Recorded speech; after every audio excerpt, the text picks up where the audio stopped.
Hey everyone, and welcome back to day 34 of 100 Day Code of the Programming Zone. Subscribe and turn on bell notifications. Today, we're crafting a fully functional calculator using Python and Tkinter. Imagine tapping buttons, crunching numbers, and solving equations with a calculator you built yourself, all from scratch.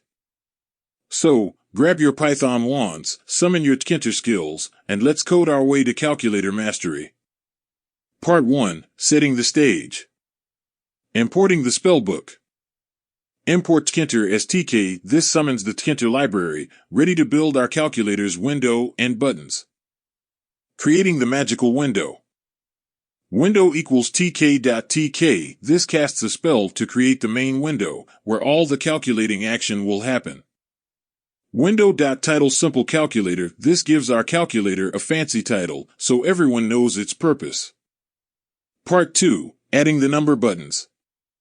Button 1 equals TK button window, text equals 1, pax equals 20, payD equals 10, command equals lambda, click button. This creates a button with the number 1 and sets up a secret command to trigger when it's clicked.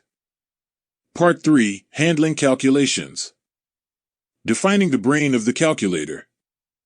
Def click button. This function is the wizard behind the scenes, handling calculations and button presses. Part 4. Putting it all together. Arranging the buttons. Launching the calculator.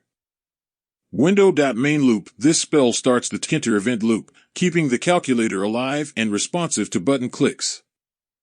Conclusion. Now you've mastered the basics of building a calculator with Tkinter.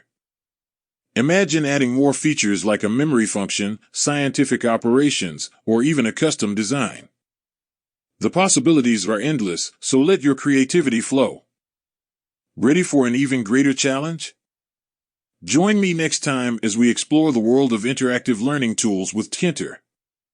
We'll create flashcards to practice vocabulary, study concepts, and boost our knowledge, all with the power of Python and Tkinter. Stay tuned for more coding adventures.